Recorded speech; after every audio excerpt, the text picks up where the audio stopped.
Good morning, y'all. It's LA Appliance Guy and the supervisor. Oh, we got the boneyard cleaned up the other day, and I noticed this pretty Whirlpool with the Apple logo on it. I just plugged it in, and the fan motor came on inside, and the fan motor back here came on, and the compressor come on. So let's see what it does. It's starting to change temperature. It's kind of ugly.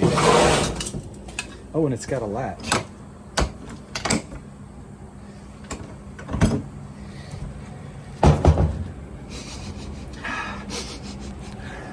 A little musty, little musty. Maybe we could save it. Let's give it a go. Alrighty, since we got some temperature change in there, let's use our Top Test RT389 sniffer and see if we smell any Freon in there. I mean, it's starting up. It's just a good little test. Let's see what it says. We know we have some Freon because we're getting a temperature change.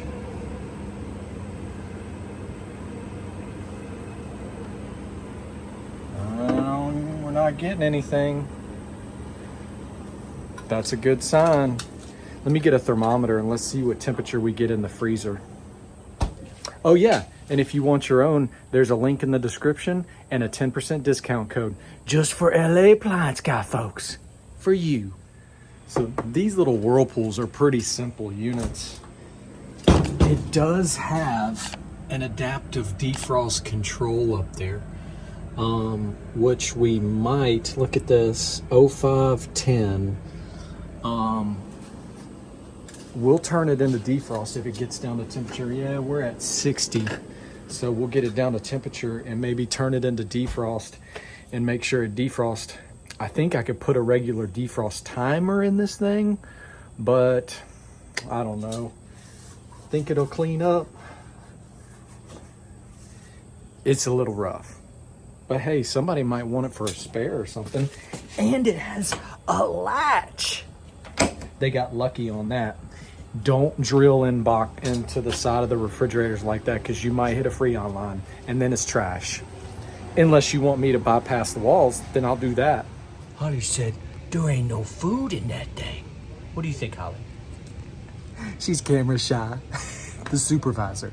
Alrighty, let's see what temperature we got. Meow.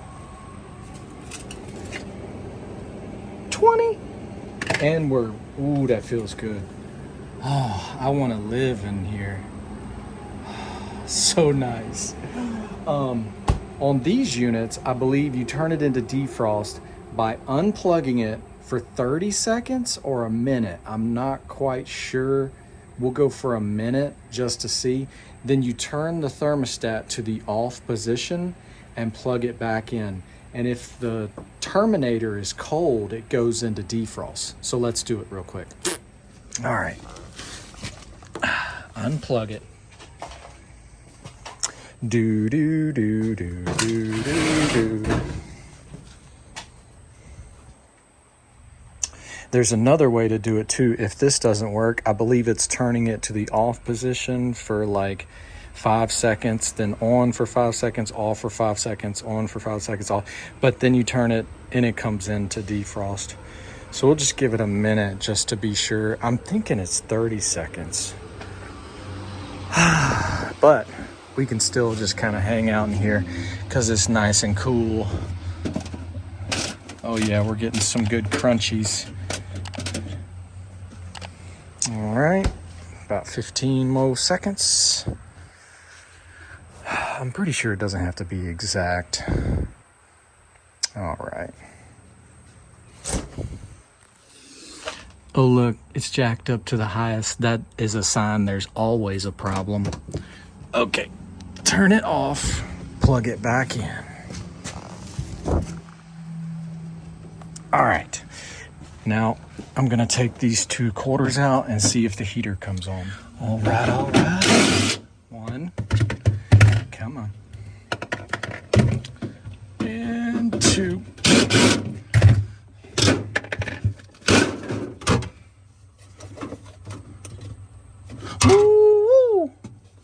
Yeah. Touch it again. Our heater is on. Okay, look, this one already has a little defrost drain heater. I was gonna say, if this unit didn't have a drain heater, check it out. It's kind of a Bobo one. I wrap the heater and put a line of Romex hard copper wire down in there to keep it from freezing up. But hey, yeah, heater's on. The heat is on. So now we'll let it defrost and then we'll turn it on. When you turn the thermostat on, it comes out of defrost, obviously. Cool. You know what? I might go ahead and peek back here just to see if the terminator is swollen. Yeah, we'll do that. I believe this ice maker is trash, so we'll just remove it. Oh yeah, ice maker is a goner. Look at the coating. Just get rid of that. She gone.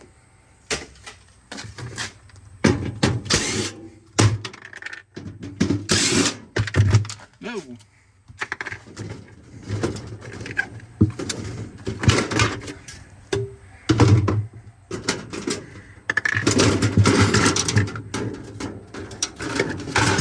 And there's our fan motor. Oh yeah, you hear the sizzle?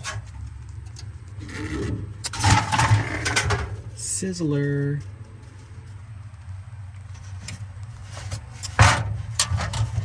Ooh. Terminator looks pretty decent. It's not one that usually blows up. Oh yeah. Sizzle, baby, sizzle. Cool. We'll just button her up then.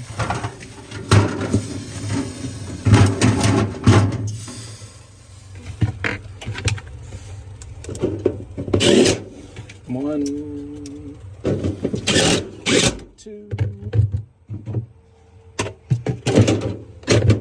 three, four.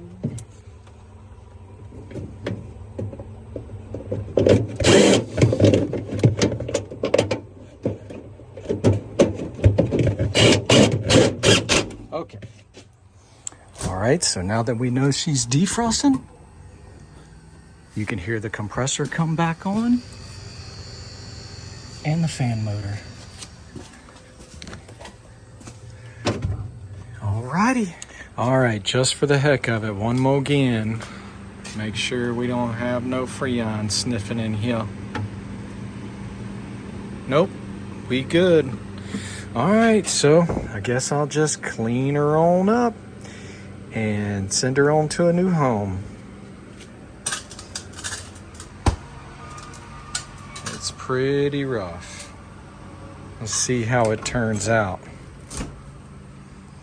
Woo! Missing a few bars. Oh well.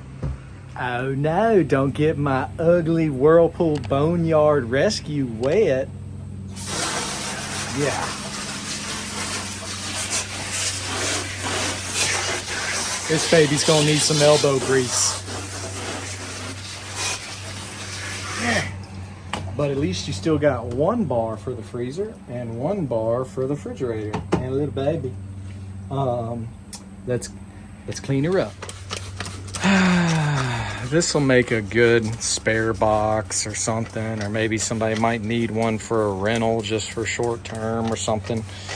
But yeah, not the prettiest of refrigerators,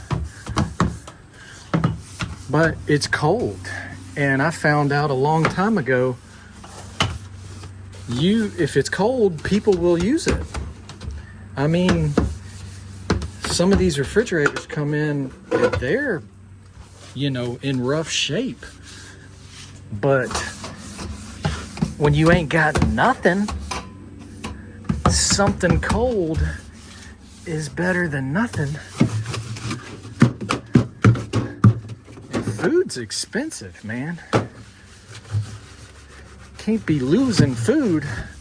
I'll go to the store and spend a couple $100 on half a buggy sometimes. So we'll clean her up and get her looking decent. And we got some soup down here. Some soup. That's that smelly juice. That's what I've been smelling. Woo! Hey, it also make a good bait or beer box. My mom had an old Whirlpool like this that sat on their back porch under the soffit getting rained on for years, and the thing just kept working. All they used it for was for making ice and keeping waters and Gatorades and stuff. So, woo, man, that's pretty. A little bit of rust, a little bit of rust. Somebody might want it though. Yeah, yeah.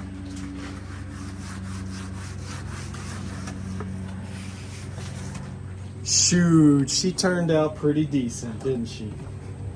Woo! Woo! But it has the best feature yet, the latch. Woo!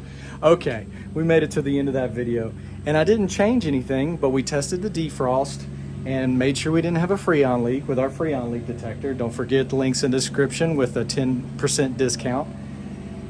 It'll be good for a spare or a rollover. People buy these boxes just to throw away after like holiday season. They're good for putting whole platters and stuff in there, and rollover for when family comes in town and stuff. But the keyword today, you put the keyword down in the comments to let everybody know you made it to the end of the video. And today, are you Apple or Android? Are you Droid? Or are you Apple? I'm friggin' Apple. I've just had it for so long, I can't change. Thank you guys for watching. Don't forget to hit the like and subscribe. We're on our way to 10,000. We're trying to hit it before 2026. Think we can do it? I don't know. Later, y'all. Alrighty, y'all. So good morning again. Having some coffee on the way into work, and I was listening to this one, and I just had a little truck rant about refrigerators. Sorry. I say it a lot. Less is more. Unless you have sub-zero money, you know, less is more. You don't need the iPad in the door that connects to the weather, blah, blah, blah. Everybody's connected to the internet with something in their pocket. Their phone, their friggin' watch nowadays. You don't need your refrigerator connected to the Wi-Fi. I get it. You can get some that have updates and stuff. You can get updates. It's pretty cool. You can monitor the temperature. Pretty cool. The worst is washer and dryer monitor. I mean, I don't even get it. You still got to go in there and friggin', you know, take the clothes out and fold them and put them in the drawer and everything. It's not like a robot. But less is more, man. You get the features you want. Don't get all the bull, because we're working on and seeing and getting calls for refrigerators that are barely, not even 2 years old, needing major repairs. We're not talking cheap refrigerators. We're talking $3,000 units that need inverter boards, compressors, main control boards. It's not worth it unless you want to buy a refrigerator every 2 years. Buy that expensive sucker. But most people have the pretty nice one inside, but they have the old reliable, like this Whirlpool, in the garage or something. And when the big pretty one in the kitchen fails, they take everything to the garage. I mean, I see it daily sometimes. A lot of people come in, well, good thing I got the old 1990 or 1980 Whirlpool out in the garage or in the shed, because we'd be without a refrigerator. But yeah, just a quick truck rant. These refrigerators are not made to last. So, like I said at the beginning, unless you have Sub-Zero or Thermador money, you know, if you're willing to spend in the space to spend $14,000, $10,000 on a refrigerator, you know, less is more. That's all I gotta say. I know one of my friends that has an LG with the linear compressor, already been through 2 compressors in less than 5 years. But the words out of his mouth was literally, "But it's so pretty. I love it." But he has Old Faithful in the garage to fall back to when LG factory repair is 2 weeks out, then 1 week to order the compressor, then 1 week to come in and put the compressor in, a month without a proper running fridge in the in the kitchen. It's crazy, but it's pretty. It's freaking pretty. But just a little quick truck rant. I had enough coffee this morning. Hope y'all have a great day. Thanks for watching again. See you at work tomorrow. Bye. Snatched it out of the boneyard and saved it from the claw. Thank you for watching. Have a great day.